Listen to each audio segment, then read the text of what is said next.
اسے نہیں برداشت کرنا چاہتے تھے۔ قرآن یہ کہتا ہے، ندامت کہتا ہے، وہ شرمندگی کہتا ہے، جس سے بچنے کے لیے وہ منہ چھپاتا ہے۔ اور یہ لمبی باتیں آپ کے ہاں کا ہوں یا نہ ہوں، یہ تو آج بھی بات ہے نا، گھر میں جب لڑکی پیدا ہو جاتی ہے تو سب کو افسردگی چھا جاتی ہے۔ کچھ دوسری قوموں کا شاید اثر صحیح، پہلی لڑکی کو تو برداشت کر لیا جاتا ہے، اگر اللہ تواتر دوسری بھی آ جائے منحوس تو اسے ضرور پہلے دن کہا جائے، اور اگر یہ سلسلہ 2-3 کا ہو جائے تو وہ جس کے ہاں یہ لڑکیاں پیدا ہو رہی ہیں اس کا اپنا مستقبل خطرے میں پیدا ہو جاتا ہے، اور طلاقیں ملتی ہیں اس چیز کے اوپر، دوسری شادیاں ہوتی ہیں اس معاملے پہ جس میں اس بیچاری کا کوئی دخل نہیں۔ لڑکا اگر پیدا ہوا ہے تو وہ بھی تمہاری کوئی کاریگری نہیں تھی، جو اس فخر سے آج کہہ رہے ہوتا لڑکا پیدا ہوا۔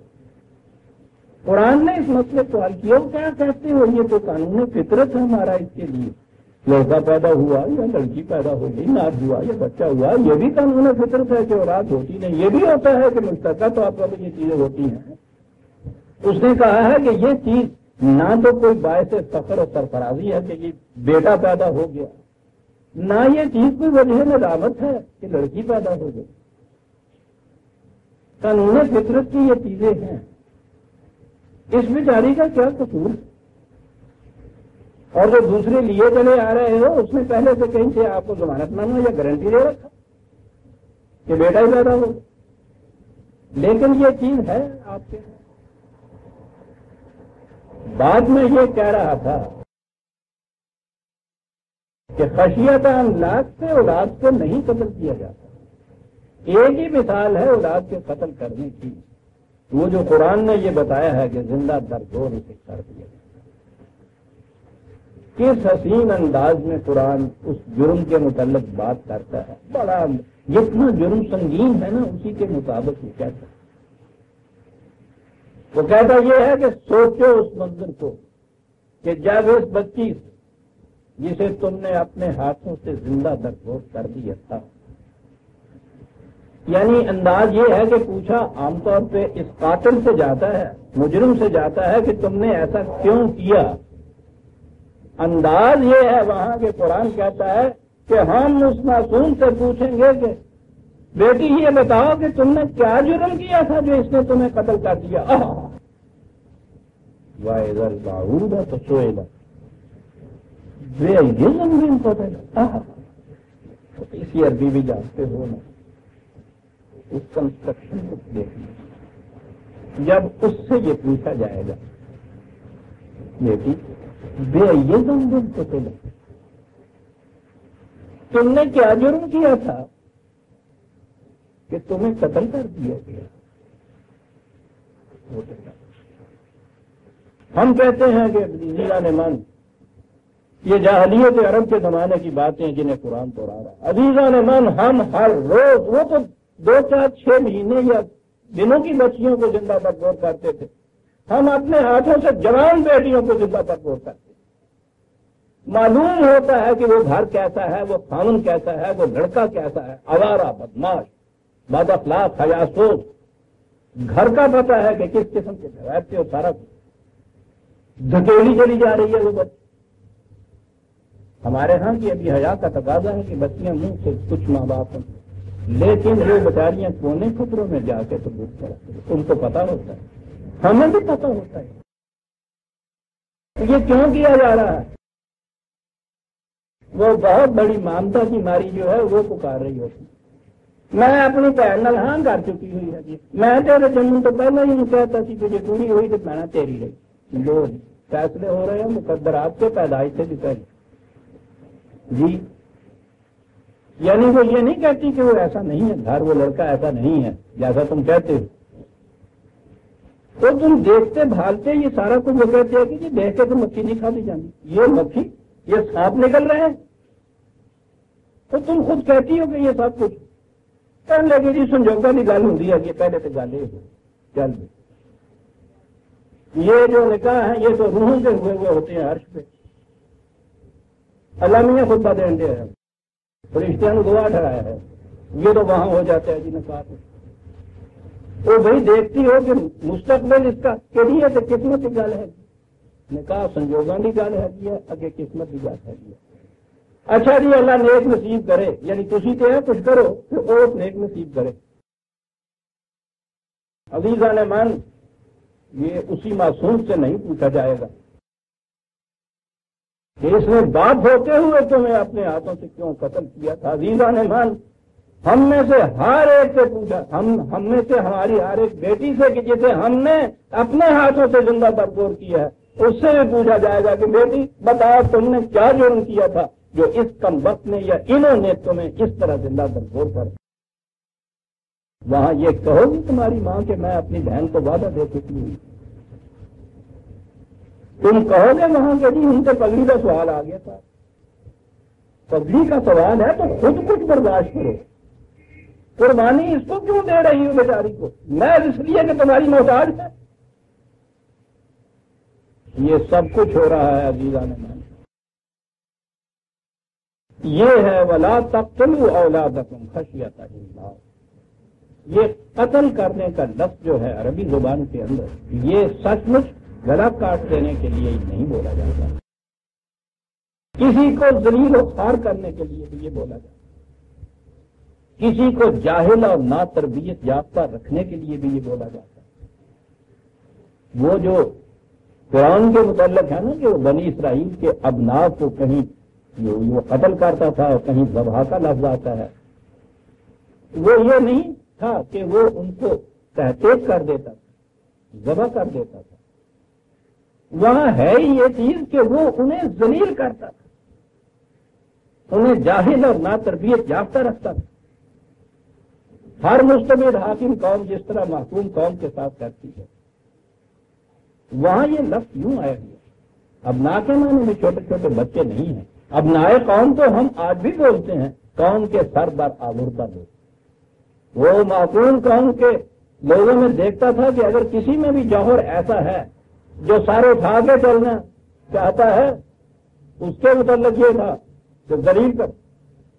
قرآن میں ہے کہ وہ پارٹیاں بناتا تھا, کبھی اس کو کمزور کر دیتا تھا, کبھی اس کو کمزور کر دیتا تھا. یہ مکیاولی سیاست میں آج بھی ایسا ہی ہوتا ہے. میں کہہ یہ رہا تھا کہ قتل کے لفظ کے معنی سچ مچ ذبح کر دینا نہیں, یہاں بھی یہ معنی نہیں ہے, کیونکہ کوئی بھی اولاد کو مفلسی کے ڈر سے قتل نہیں کرتا. اب اولاد کے متعلق جو تعلیم دینی تھی وہ یہ تعلیم دی, یہ چیز مفلسی کے ڈر سے پیسہ بچاؤں کی خاطر, یعنی اگر ہے نہیں کسی کے پاس اور تعلیم کا انتظام نہیں ہے وہ تو مجبوری ہے, لیکن محض اس لیے اولاد کو صحیح تعلیم اور تربیت سے محروم رکھ کے ان کو ذبح کر دینا کہ پیسہ خرچ ہوتا ہے, کہا ایسا نہ کرو. تو ایسا نہ کرو کہنے والے تو سارے ہوتے ہیں, ہر ایک دوسرے کو یہ تلقین کرتا, ہمارے ہاں بھی کرتا. تو منڈے نے اسکول ضرور بھیجا کرے, میاں صاحب کیا کرے گی, تو اس میں پیسے بھی ہوتے جو کچھ کیا جائے تو وہ اللہ مالک ہے, انہیں ضرور اسکول بھیجا کرے. یہاں بھی یہی بات ہوتی تھی کہ بہت اچھا آپ نے یہ کہہ دیا کہ مفلسی کے ڈر سے یہ نہ کرو کہ اولاد کو تعلیم و تربیت سے محروم رکھو, تو ہمارے پاس تو ہوتا نہیں, محنت کرتے ہیں, محنت کے باوجود نہیں ہوتا, تو کیا کیا جائے. یہاں بھی اگر جو جس نے آپ کو یہ تلقین کی تھی, یہ بات کہا تھا کہ بچے کو اسکول بھیجو اور تم کہو کہ میرا سب ہے نہیں, تو وہ اگر یہ کہہ دے کہ کوئی بات نہیں, اس کی تعلیم کا خرچ میں برداشت کر لوں گا, بھیج دو, پھر تو یہ انکار نہیں کرے گا. تو یہ بڑی بات ہے نا. دوسرا یہ کہ یہاں کہا کہ افلاس کے ڈر سے اولاد کو تعلیم و تربیت سے معروم نہ رکھو, کیونکہ پھر کیا کریں, ہے نہیں, تھوڑا ہے. نہ تعلق کو ہوں گا یا کون, ہم ذمہ دار ہیں ان کی روٹی کے لیے, اور تمہارے پاس کم رہ جائے گا نا تمہاری روٹی کے اسی دیوا. یہ وہ آنے والے دور کا نظام ہے. اس عبوری دور کے اندر تو قرآن کریم نے جن کے پاس فاضلہ دولت تھی تو انہوں نے ان سے یہ کہہ دیا کہ تم زیادہ ضرورت نہیں رکھ سکتے. فی اموالہم حق معلوم للسائل والمحروم. ان دولت مندوں کی دولت میں ان سب کے لیے ان کا حق ہے، ایز آف رائٹ لے سکتے ہیں، اور حق کے معلوم ہے، ہر ایک کو علم ہے اس کا. ہم نے اعلان کر رکھا ہے کہ حق ہے ان کا، لے سکتے ہیں یہ تم. اس دور میں تو یہ چیز کہی، اور اسی لیے ان کو بار بار وہ تاکید ہر جگہ کرتا رہتا ہے کہ پورا کرو ان کی ضروریات کو، تم پہ حق ہے ان کا. اور آہستہ آہستہ پھر وہ لیے جاتا ہے اپنے اس نظام کی طرف کہ جہاں پھر یہ افراد سے کہنے کی ضرورت ہی باقی نہیں رہتی.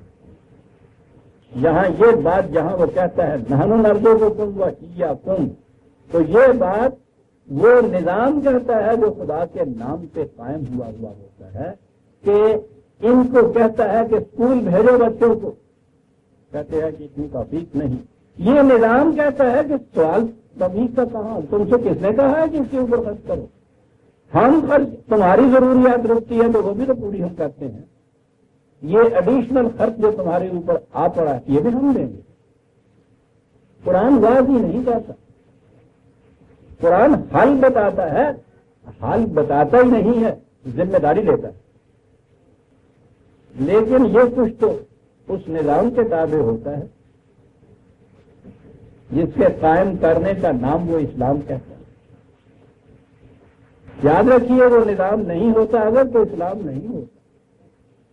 اب جب اسلام نہیں ہوتا تو اس کے اندر ذمہ داری ان کی جو اپنے آپ کو مدعی ہیں اسلام کے یہ ہوتا ہے کہ اس نظام کو قائم کرنے کے لیے یہ جہاد ہے.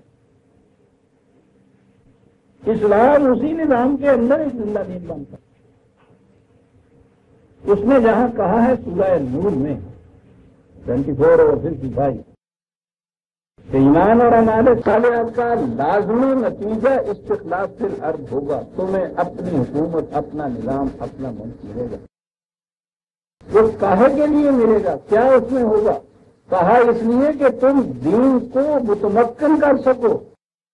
تو دین اسٹیبلش ہی اس وقت ہوتا ہے جب استخلاف فی الارض ملے. اس کے بغیر دین نہیں اسٹیبلش ہوتا. مذہب ہوتا ہے جو ہر حکومت کے اندر، محکومی کے اندر، محتاجی کے اندر بھی قائم رہتا ہے. ٹھیک ہے، پڑھے جاؤ نمازیں، رکھے جاؤ روزے.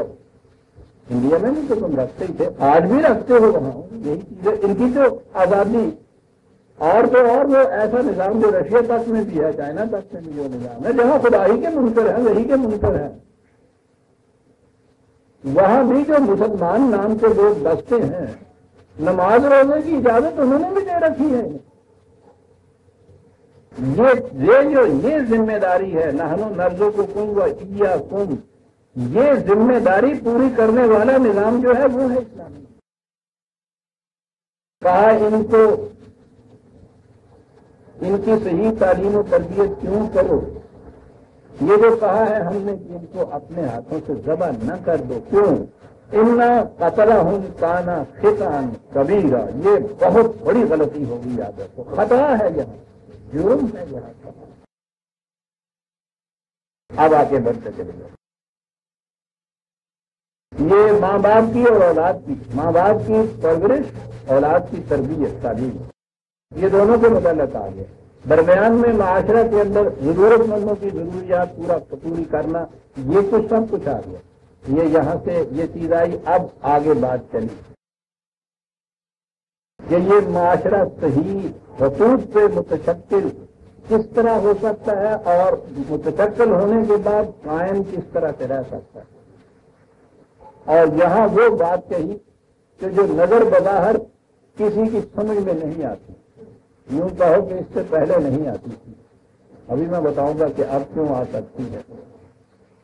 معلوم ہے کہ آپ کو کس بنیادوں پہ یہ کہتا ہے؟ وہ کہتا ہے عصمت کی حفاظت کرو. ہاں، بظاہر نظر آتا ہے کہ یہ احکام اس قسم کے دیے جا رہا تھا اور درمیان میں یہ آ گیا وَلَا تَقْرَبُوا الزِّنَا إِنَّهُ كَانَ فَاحِشَةً وَسَاءَ سَبِيلًا. زنا کے وہ ایک حد اور لائن ہے، وہ جو سنا چاہے چکر اس کے قریب مت جاؤ. مبادیات کسے کہتے ہیں؟ وہ محرکات جو جن سے آخر الامر یہاں پہنچ جاتا ہے آدمی، وہاں سے حفاظت کرو اپنی. شور مچ رہا ہوتا ہے کہ صاحب یہ فحاشی عام ہو رہی ہے، نمن بات یاد آ گئی. میں بہت کم دیکھتا ہوں ٹیلی ویژن. رات وہاں دیکھا تو بچوں نے بتایا وہاں تھا آداب خدا گاہی. اس شاعروں کی قوم کو خدا نے ایسی ایسی حسین ترتیبیں پہلے غالب دے گیا تھا، اب یہ خدا اللہ بخشے اقبال دے گیا. ہاں کھل گیا یہ قوم. اس قسم کے عنوانات جو ہے آپ دیکھیں گے کام کرنے کے بعد کیوں چاہیے آداب و خدا گاہی.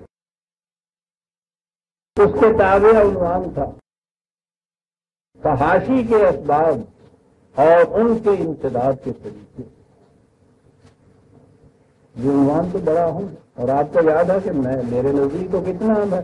میں کون اور میرے نزدیک کیا، قرآن کے نزدیک کتنا اہم ہے. اور بات اتنی زیادہ پھیلی ہوئی ہے کہ انہوں نے تعاون کو بھی روک لیا ہوا، حیضے کو بھی روک لیا ہوا ہے. ملیریا ایریڈیکیشن کے متعلق بھی محکمے جاری ہیں.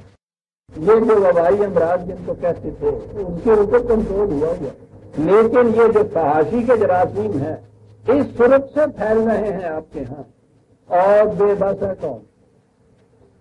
تو جب یہ عنوان سامنے کہیں آ جائے تو یقیناً وہ تو میرے پاؤں پر کٹے گا. وہ تو ویسے تھا دانشوران قوم اور بہی خالان ملت کا ایک جمع وسیع نظر آیا. اس کا چلیے ایک دو نہیں، یہ اتنے چنے ہوئے اسباب جمع ہیں. دیکھیے کیا بتاتے ہیں کہ اسباب کیا ہیں، پھر اس کا ازالہ. یعنی یہ اندازہ لگائیے کتنا جامع اور محیط کل ہے عنوان. میں نے کہا آج تو بات بن گئی. دیکھ لیتے وہ پہلے ہی انہوں نے یہ کہا کہ بھائی وقت تھوڑا ہے اور حصہ لینے والے زیادہ ہیں، اس لیے 3.5 منٹ سے زیادہ تو کوئی شخص بولے گا نہیں. میں نے کہا کیا بات. وہ اس کے اسباب بھی بتائے گا اور پھر تدابیر بھی بتائے گا اس کے روکنے کی. 3.5 منٹ 3 منٹ میں اسباب اور آدھے منٹ میں ازالے کی تدبیر. اور پھر آگے یہ بات تھی کہ صاحب دیکھیے آداب ناطق کو مضبوط رکھیے گا. بھیا کے وقت سب بولنا شروع کرتے ہیں تو بات کچھ نہیں کرتے. تو بات شروع ہوئی ایک بار. انہوں نے کہا کہ صاحب پہلے تو یہ بتانا چاہیے کہ فحاشی کی ڈیفینیشن کیا ہے، یعنی فحاشی کہتے کیسے ہیں. پہلے تو یہ بتائیے. یہ اگلی بات تو پھر آئے گی. پتا تو چلے کہ فحاشی ہوتی کیا ہے. ایک نے بات شروع کی 3.5 منٹ کی گھنٹی لگی. اس نے کہا کہ صاحب بات تو پوری ہونے دیجیے. اس نے کہا کہ جی باقی کی بات ہے تو ڈیفینیشن اس کی جو کٹ کے تو آپ رہ گئے. دوسری نے شروع کر دی ڈیفینیشن. وہ 4 فکرے بولنے نہیں پایا تھا تو 3-4 بولوں. انہوں نے کہنا شروع کر دیا کہ صاحب خاموش خاموش خاموش. انہوں نے نہیں کہنا شروع کیا کہ باقی تھے نا خاموش بیٹھے، انہوں نے کہا خاموش خاموش. سارے بولے بل کر بہرحال خاموش کرایا. میرا خیال ہے تو 15 منٹ کا سارا وقت ہوگا. تیسرا یا چوتھا تھا جس نے ڈیفینیشن شروع کی. تو انہوں نے کہا کہ اب آپ کا شکریہ اور وقت پورا ہو گیا. جی اسباب بھی دریافت کر لیے قوم نے، ازالے کی تدابیر بھی کر دی، اور حسب معمول اس کے بعد وہاں جو خاتمے کے بعد وہ جو کہتے ہیں خاتمہ بالخیر کرنے والی دعا مانگنے والے بھی وہ مانگنے والی آتی ہے عام طور پہ. اس میں وہ جو رٹے ہوئے فکرے ہوتے ہیں کہ آپ نے آج آباد و ختم آبائی کے ماتحت یہ اتنے بڑے اہم موضوع کے اوپر اتنے بڑے دانشوران قوم سے سنا. اگرچہ وقت کی کمی تھی لیکن ہم سمجھتے ہیں کہ انہوں نے اس سمندر کو اس طرح کنزے میں بند کر دیا ہے کہ وہ ٹوٹا ہے لوٹا ہونے تو سارا ہی پانی لگ گیا. اور اس کے بعد انہوں نے کہا دعا کرو کہ الہی عاقبت محمود کرنا لا الہ الا محمد رسول اللہ کرو. مذاق ہو رہا ہے قوم کے ساتھ. میں نے کہا یہ تھا کہ پہلے تو نہیں ہم کہہ سکتے تھے کہ اس مسئلے کا قوموں کے عروج و زوال پہ بھی کوئی کے ساتھ کوئی تعلق ہے.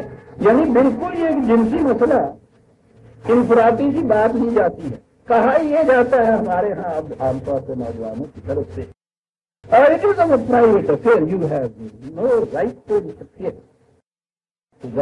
امریکن لہجے میں جب انگلش بولتے ہیں نا، وہ سمجھتے ہیں کہ ہم الٹرا ماڈرن ہو گئے۔ نہ یہ پرائیویٹ مسئلہ ہے، نہ یہ ہے کہ کسی کو انٹرفیئرنس کا حق نہیں۔ آپ کو یاد ہوگا کہ میرا تو یہ موضوع 20 برس سے چلا آ رہا ہے، اور رپیٹ دہراتا چلا جاتا ہوں۔ پچھلی کنونشن میں بھی تو آپ کو یاد ہے میرا خطاب نہیں، جنسی بدنہادی کا قوموں کی موت اور حیات سے اثر، اور وہ قرآن سے تو میں اصول لاتا ہوں۔ تو آپ کو یاد ہے کہ اس کی تائید میں یورپ کے جتنے محقق جو ہیں ان کی تحقیق ہمارے سامنے آ گئی ہے۔ غیر مسلم ہو سکتا ہے کہ وہ ایتھیسٹ ہوں، خدا کو بھی شاید نہ ماننے والے ان میں ہیں، ان کی تحقیق یہ ہے، وہ ارمن کو آپ یاد ہے کسی کتاب میں حوالہ دیا کرنا، تحقیق حقیق وہ نہیں جیسی ہمارے ہاں یوں ہوتی ہے۔ رات تحقیق ہوئی ہے نا اس مسئلے پہ، معلوم ہے کہ وہ لوگ تحقیق کس طرح کیا کرتے ہیں۔ یہ شخص عمر بھر جتنے آپ جن کو اوریجنل ٹرائب کہتے ہیں، اوریجنلی پریمیٹیو ٹرائب، افریقہ میں بسنے والے ویسی قبائل جنہیں ہم کہتے ہیں، آسٹریلیا میں بسنے والے، جنوبی امریکہ کے نیچے بسنے والے، پہلے یہ شخص 80 قبائل کا اس نے ان کے اندر رہ کے مطالعہ، پھر 16 مہذب قوموں کا مطالعہ کی، اس نقطۂ نگاہ سے کہ عصمت کا تعلق قوموں کی موت و حیات سے کیا پڑتا ہے، اور اس کے بعد اس نے یہ کتاب لکھی اور اس نے یہ کہا کہ میرے عمر بھر کے تجربے پر لطور یہ بتا رہا ہے، اور اس نے حقائق دی ہے، آباشمار دی ہے۔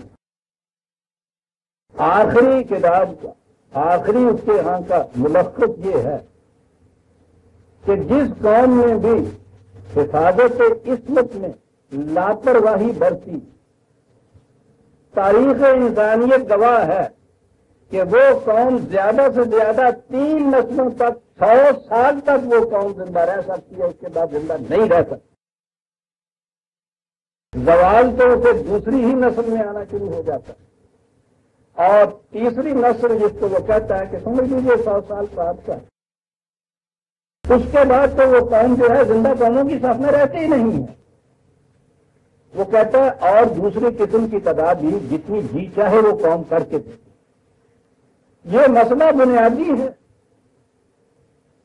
اس نے کہا ہے کہ شروع کی نسل میں پچھلے کا جو دھکا ہوتا ہے مومنٹم، اس کے زور سے تو یہ چل رہی ہوتی ہے، لیکن ان کے قواعد فکریہ جو ہے ان میں اضمحلال شروع ہو جاتا ہے، اور یہ اضمحلال جو ہے یہ ایک کنٹینیوس پروسیس ہے، ایکیومولیٹو افیکٹ۔ یہ نہیں ہے کہ ایک جنریشن یا ایک فرد کا اسی کی ذات یا اسی حصے تک محدود رہا، یہ جتنا اضمحلال آ گیا ہے نا، یہ آگے آ جاتا ہے متواتر اگلی نسل کے اندر۔ یہ ہے اضمحلال ان کے قواعد فکریہ اور عقلیہ اور عملیہ کے اندر، جس سے آہستہ آہستہ یہ قوم روبہ قواد ہوتی ہے اور آخر الامر ختم ہو جاتی ہے۔ آپ کو معلوم ہے کہ قرآن کریم نے جہاں زنا کے متعلق یہ کہا ہے، جہاں جرم قرار دیا ہے، اسے اسم یا تعصیمن کہا ہے۔ اسم کے معنی آسمہ اس اونٹنی کو یہ کہتے تھے جس کے قوا اتنے مزمل ہو جائیں کہ وہ باقی قطار کے ساتھ چلنے کے قابل نہ رہے۔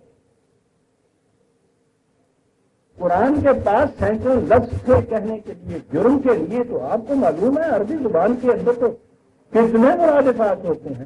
قرآن نے خود جرم کے لیے متعدد الفاظ استعمال کیے ہیں، یہاں اس نے اسم و تفہیم جو ہے یہ لفظ استعمال کیا، جس کے یہ معنی قوا کا اس طرح مطمئن ہو جانا کہ وہ باقی قطار کے ساتھ چلنے کے قابل نہ رہ جائے، پیچھے رہ جائے۔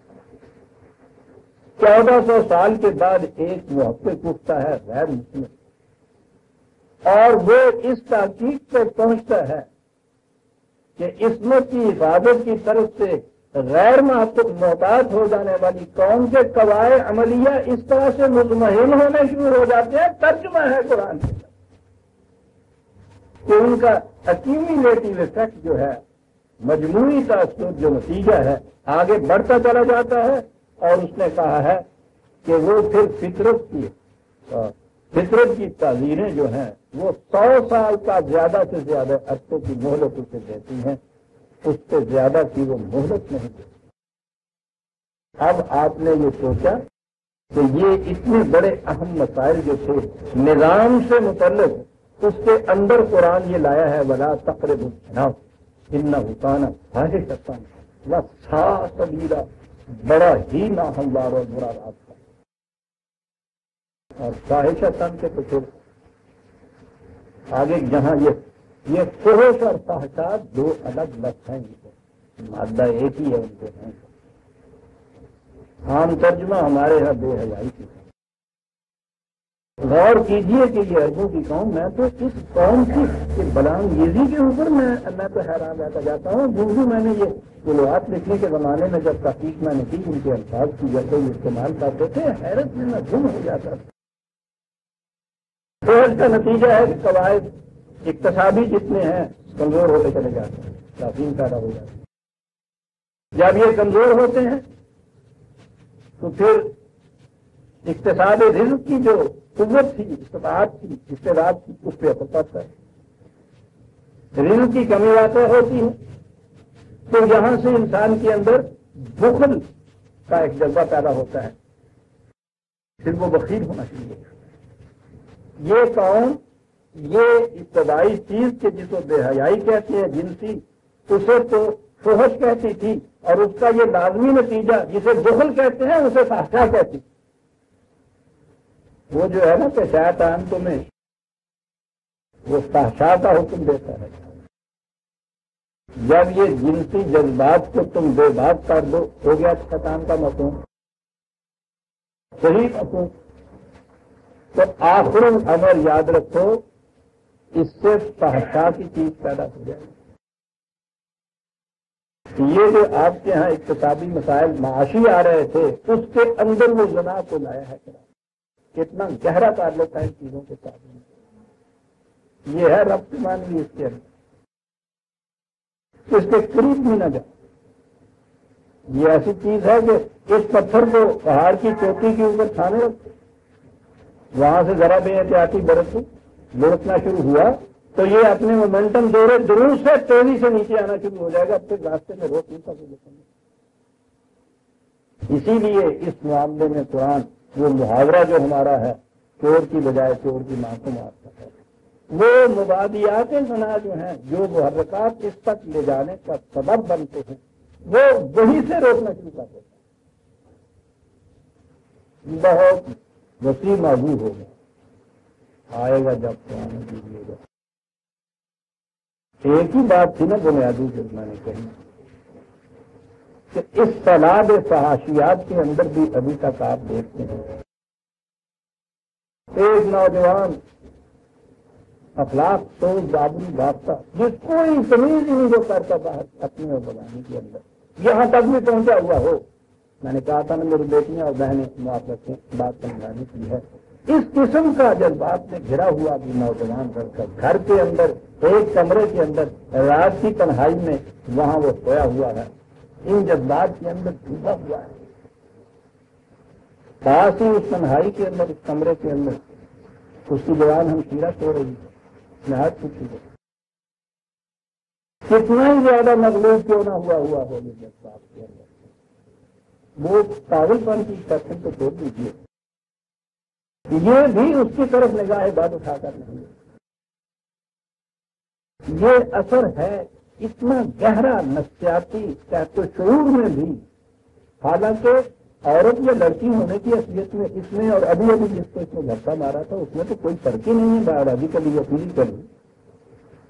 ایک چیز ہے نا جو بچپن سے ذہن میں ڈالی ہوئی ہے کہ یہ حرام ہے، یہ غلط ہے. جس معنی میں بھی قوموں نے کہا ہو، اپنے ہاں تو چھوڑ دیجیے کہ معلومات کی فہرست میں آتی ہے. یورپی اقوام کے اندر بھی ابھی تک یہ چیز ہے، بیٹیاں اور بہنیں اور مائیں یہ ہیں. ہے نا ذہن میں ڈالی ہوئی ایک چیز. اس ایک چیز کا جس نے ذرا عقیدے کی شکل اختیار کر رکھی ہے، یہ اس قدر جاگیر ہوتی ہے، جڑ پکڑ لیتی ہے انسان کے اندر کہ ان جذبات میں اتنا زیادہ مغلوب ہوا نوجوان بھی اس کو بھی وہ تھام کے رکھ لیتی ہے، پکڑ کے رکھتی ہے، ہاتھ آگے نہیں کرتا، ہاتھ تو ایک طرف نہیں، نگاہ اٹھا کے نہیں دیکھتا، خیال تک نہیں آتا. قرآن کیسے روکتا؟ کبھی غور نہیں کیا کسی نے. اس نے جب کہا ہے کہ تمام مومن بھائی ہیں تو تمام مومن عورتیں بہنیں ہیں، بجوز اس ایک لڑکی کے جسے خود خدا نے آگے چل کر کہا کہ اس طریقے سے یہ تمہارے ہاں حلال ہو جائے گی. قرآن کی روح سے تمام معاشرے کی لڑکیاں، تمام معاشرے کی بیٹیاں جتنی بھی ہیں وہ اس شخص کی بہنیں ہو جاتی ہیں. ایمان کی روح سے جو قرآن نے کہا انما المؤمنون اخوۃ، بھائی بھائی مومن مرد ہی نہیں ہوتے. مرد اگر بھائی ہوتے ہیں تو پھر یہ عورتیں کیوں ہوتی ہیں؟ بہنیں ہوتی ہیں، اور کیا اس کے لیے تو انداز زبان کا ہمیشہ یاد رکھیے یہ ہوتا ہے بیان کرنے کا کہ یہ آپ باقی کتابوں میں دیکھیے گا کہ وہ جتنا قانون دیا جاتا ہے وہ میسکولن جینڈر میں دیا جاتا ہے، ٹھیک ہے کہ اس کو پکارا جاتا ہے، اور اوپر دیا ہوا ہوتا ہے کہ masculine gender include feminine gender. لا کی کیفیت یہ ہوتی ہے کہ اس میں یہ انکلوڈ چیز ہوتی ہے. تو یہ جو اس نے کہا ہے مومن سب ایک دوسرے کے بھائی ہیں، تو مومنات بھی تو ہے نا اس کے اندر. یہ مومنات کے ساتھ کیا رشتہ ہوا ان کا؟ وہ رشتہ وہ بتاتا ہے ان کا کہ جس رشتے کے تصور کی بنا پر وہ چیز اس قسم کے بے باک جس کے سر پہ شیطان سوار ہے اسے بھی ادھر نہیں نگاہ اٹھانے دیتا. یہ ایمان کی روح سے جو مسلم یا مومن نوجوان ہیں، دنیا بھر کی لڑکیاں اس کے لیے بہنوں کی حیثیت رکھتی ہیں. ان میں سے قرآن کے حکم کے مطابق جسے وہ اس حرام کو حلال قرار دیتا ہے، ذات ہی تو یاد رکھیے نا کہ یہ مطلب یہ بکرے، یہ مرغیاں، یہ ساری چلتی پھرتی جو ہوتی ہیں ان کی تو حیثیت ایک جاندار کی ہوتی ہے. وہ ذبح کیا جاتا ہے اس طریق سے خدا کے نام کے اوپر تو حلال ہو جاتی ہے، غیر خدا کے نام کے اوپر ذبح کیا جاتا ہے تو حرام ہو جاتی ہے. ان لڑکیوں میں سے یہ جو اس سے پیش کر سب اس کے نزدیک بہنیں ہیں، ان میں سے جس کے متعلق وہ اجازت دیتا ہے کہ حلال کے معنی ہوتے ہیں رسی کھول دینا کہ لوگ یہ ایک لڑکی جو ہے تمہاری اس زمرے میں سے وہ اس کا رسی کھول دی، ہم نے وہاں سے کھول دی. عقد کے معنی ہوتی ہے گرا باندھ دی، وہاں سے باندھ، اب تم باندھ تو دونوں آپس میں ایک گرا، ہم نے ادھر سے جو پہلے گرا دے رہی تھی وہ ہم نے جوڑ دی. کہا کہ لیے عقد اس نے کہا یہ ہے کہ اب تم گرا باندھ رکھتے، جس نے گرا باندھی یہ ہو گئی خدا کی طرف سے حلال کردہ ایک لڑکی جس نے بیوی کہا، اور اس کے علاوہ جو باقی رہ گئی پھر وہ بہنیں. اور تقیدات تو الگ رہی عزیزاں نے مان. اس بنیادی حقیقت کو تو دیکھیں، یہاں تو اس ایمان کے بعد نگاہ بد اٹھا کے دیکھ نہیں سکتا دوسرے کی طرف انسان. بہرحال تفصیل آگے چل کے آتی جائے گی. قرآن نے عصمت کی حفاظت سے بڑا زور دیا ہے. نہ یہ انفرادی اور نجی معاملہ ہے اور نہ ہی یہ ہے کہ کسی کو اس میں حق حاصل نہیں ہے دخل دینے کا. اس کا تو گہرا تعلق فرد کے ساتھ بھی ہے. وہ بھی میں بتاؤں گا کہ یہ جو علماء نفسیات ہیں وہاں تو سب کے اوپر بہت تجربے ہیں. انفرادی طور پر وہ کس نتیجے میں پہنچے ہیں کہ کس قدر سائیکولوجیکل کمپلیکسز پیدا ہوتی ہیں اگر اس کی طرف سے بے باک ہو جائے انسان کو. اور اجتماعی طور پہ تو میں نے عرض کیا ہے کہ وہ اس نتیجے پہ پہنچے کہ یہ قومیں زیادہ سے زیادہ 100 سال تک وہ کہتا ہے فطرت ان کو زندگی دیتی ہے، اس سے زیادہ مہلت نہیں دیتی. اور اس کے بعد پھر اس نے یہ کہا حفاظت عصمت پہلے آئی اور پھر حفاظت جان کا سوال آ. ولا تقتلوا النفس التي حرم الله الا بالحق. تب ترجمہ تو وہ ہے کہ کوئی ہر وہ جان کے جسے خدا نے جس کا قتل کرنا خدا نے حرام قرار دیا ہے اسے قتل نہ کرو. یہاں قتل کے معنی ہے ڈیتھ سینٹنس، مار دینا، قتل کر دینا جس کو ہم کہتے ہیں. لیکن یہ حکم ایسا نہیں دیا کہ آپ کسی کو قتل نہ کرو. اہنسا کا سوال نہیں ہے. الا بالحق، وجود اس کے کہ حق کا یہ تقاضا ہو جائے کہ کسی کی جان تلف کر دے. یہ ہے اس کی اجازت.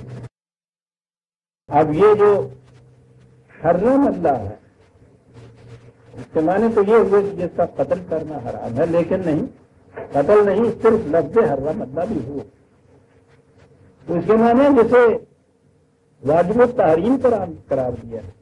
حرمت کا لفظ تو یہیں سے ہے، احترام یہیں سے ہے. یہ مسجد الحرام کہتے ہیں نا کعبے کو. یہ بھی کبھی آگے چل کے بتاؤں گا کہ یہ جسے ہم حرام کہتے ہیں یا قرآن نے جن چیزوں کو حرام قرار دیا ہے، اس لفظ کا تعلق اس بات میم سے کیا ہے. احترام بھی وہیں سے اور حرام بھی وہیں سے. حرام اللہ کے معنی یہ انسانی جان کو اس نے واجب احترام قرار دیا ہے. جسے واجب احترام قرار دیا ہے پہلے تو یہ کہا کہ اسے ذلیل مت کرو، اور پھر یہ بات کہی کہ اس کو ضائع مت کرو.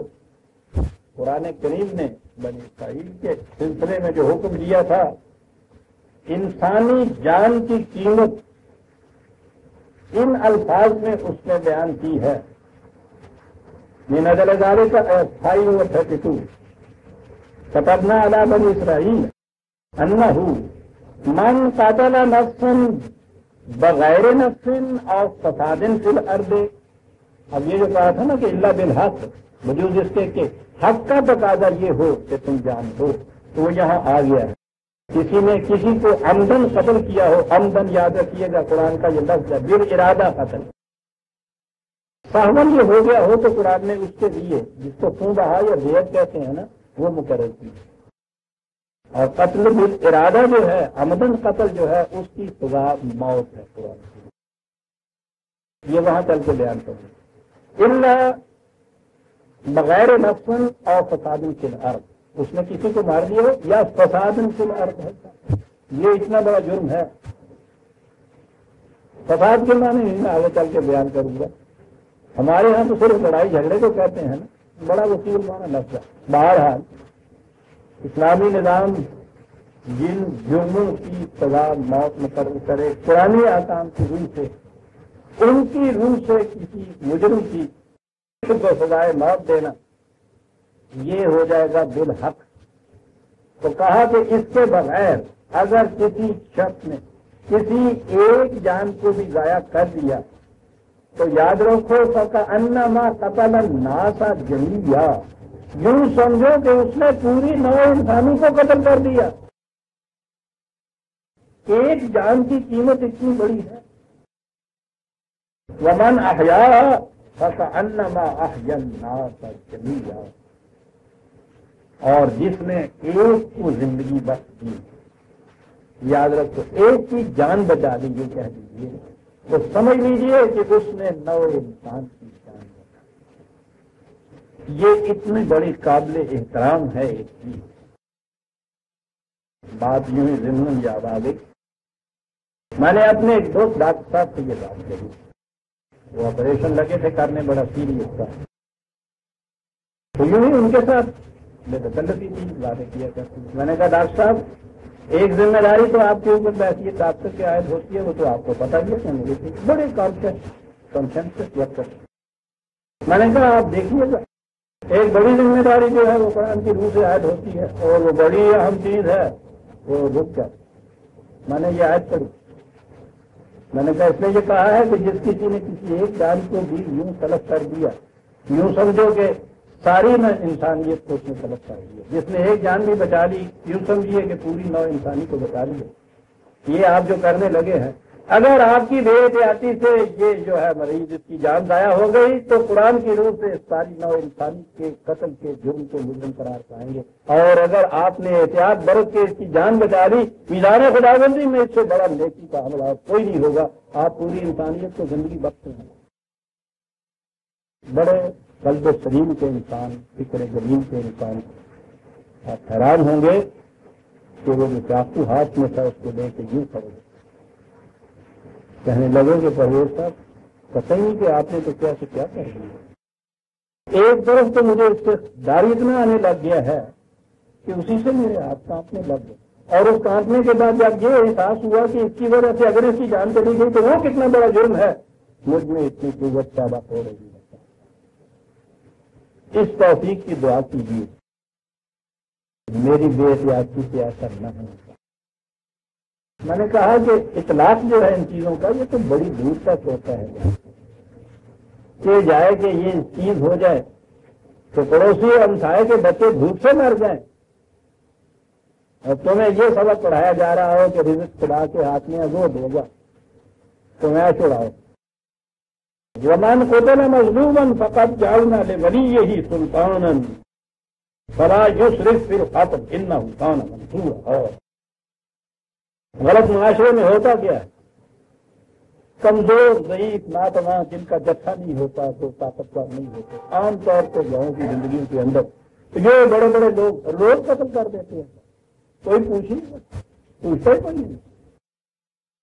کبھی تحقیق کی نوبت آتی ہے تو معلوم ہوتا ہے کہ ساتھ قتل کر کے بس قتل کانوں کان خبر نہیں ہوتی، جس کا جتھا مضبوط ان کی تو یہ تحقیق ہوتی۔ ناحق چڑھائی کر کے دوسرے ملک کے اوپر لاکھوں کا قتل کر دینا یہ تو ایک بات رہی، انفرادی طور پہ یہ ہوتا ہے۔ غریب اور کمزور آدمی اس کی سنوائی کہیں نہیں ہے، وہ روز سے تاریخیں آتی ہیں کہ صاحب وہ تھانے والے وہ ایف آئی آر ہی نہیں لکھتے، پکارتے ہیں کوئی آتا ہی ڈالتے ہیں ان سے۔ کہا کہ یہ چیز ہمارے نظام ہمارے معاشرے میں یہ بات نہیں ہوگی۔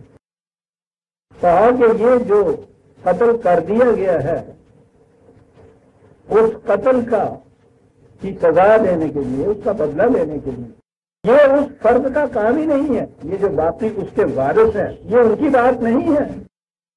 جعلنا لولیہ ہی سلطان، ہم نے مقرر کیے ہیں وہ لوگ کہ جو اس کی طرف سے قوت اور غلبہ رکھتے ہیں یہ لیں گے بدلہ، ہمارا نظام مسئلہ۔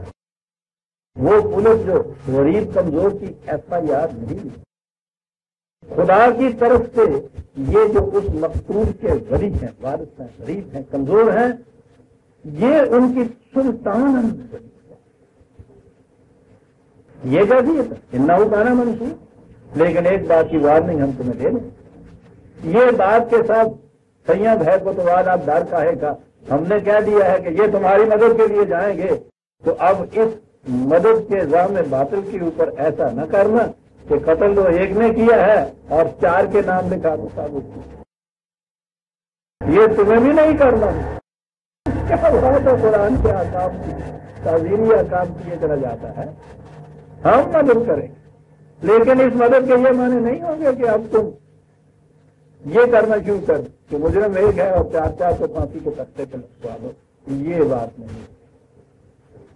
یہ قتل نفس یہاں آ گیا، اب آگے پھر حفاظت آتی ہے ان یتیموں کی جو لاوارث رہ جاتے ہیں اس قتل کے بعد۔ یاد رکھیے ایک بات، قانون سوال کے تعزیرات میں یہ میں بتا دوں، ہماری تعزیرات میں، دنیا بھر کی تعزیرات میں آپ کے یہاں چوری ہو جاتی ہے، ٹھیک ہے، پولیس اس کے متعلق چیز کرنا شروع کر دیتی ہے، یا آپ کو کوئی شخص کچھ ایسا مارتا ہے، تان ٹوٹ جاتی ہے، ٹھنڈا ہو جاتا ہے، چوری ہو جاتی ہے، مال فرض پر برآمد نہیں ہوتا، اسے 6 مہینے کی قید ہو جاتی۔ وہ جو آپ کی چوری ہوئی ہے وہ آپ کا نقصان تو کوئی پورا نہیں ہو رہا، یعنی اس کو تو اس کے جرم کی کہیں سزا ملی، یہ جو آپ کو سزا ملی تھی اس چور کی چوری کی وجہ سے کہ گھر کا سب کچھ اٹھ گیا تھا، وہ تو بحال ہے۔ قرآن کی تعزیرات یہ ہے کہ معاشرے میں جرم کی بنا پر کسی کا کوئی نقصان جو ہوا ہے یہ آپس میں مدعی مدعا علیہ ہے ہی نہیں. مدعی تو ہر حال میں یہ نظام ہے، یہ حکومت ہے، وہ جانے اور مدعا علیہ جانے. اس حکومت کا فریضہ ہے کہ اس کا نقصان تو پہلے پورا کرے. اور وہ کہتا ہے اس لیے کہ اس نے اگر یہ چور نے چوری کر کے یہ اس کو نقصان پہنچایا ہے، یہ حکومت بھی تو ذمہ دار ہے کہ اس نے انتظام کیوں نہیں کیا تھا کہ چوری ہو رہا اس کے گھر. کیا یہ ممکن ہے ہر فرد کے لیے کہ وہ اپنی ہر چیز کو ذاتی طور پہ محفوظ کرے؟ ناممکن ہے. ذاتی طور پہ حفاظت ہو سکتی، حکومت کے انسٹیٹیوشن کی ادارے کی ضرورت نہ پڑتی. وہ تو ضرورت اس لیے پڑی تھی کہ ذاتی طور پر اس کی حفاظت نہیں ہو سکتی. اگر اس چوری میں اس کی اپنی بے احتیاطی کا کوئی دخل نہیں ہے اور یہ اس لیے ہوا ہے کہ حکومت کی طرف سے اس کا انتظام پورا نہیں ہو سکتا، تو اس کی جو تلافی ہوئی ہے وہ تو پوری کرنی ہوگی. اب یہ جو جرم حکومت کا کیا ہے وہ تو اس کو حکومت کا جرم قرار دیتا ہے، یہ اس کی سزا دے. انصاف کا یہی تقاضا ہے، اس کا نقصان پورا ہو، اس کو جرم کی سزا ملے. حکومت ایسا انتظام کرے. اور بہرحال حکومت کا انتظام بھی تو یہ نہیں کہ وہ جو 4 آدمی اوپر بیٹھے ہیں ان میں اتنی قوت ہوتی ہے کہ وہ ہر جگہ انتظام کرتے پھرے. تعاون تو کرنا ہوگا نا انہیں، جسے آپ عوام یا پبلک یا ملک کے باشندے کہتے ہیں. یہ سب کے تعاون سے مل کے ایک نظام بنتا ہے. وہ تقسیم کار ہے جس کی روح سے کچھ لوگوں کے ذمے یہ لگتا ہے، کچھ لوگوں کے ذمے وہ بات ہوتی ہے. تعاون ہر ایک کا اس میں ہوتا ہے. یہ ہے بنیاد اس نظام کی. ربنا تقبل منا انک انت السمیع العلیم. ہم سورہ بنی اسرائیل کی آیت 33 تک پہنچ گئے. 34ویں آیت سے ہم یہ پڑھ لیں گے.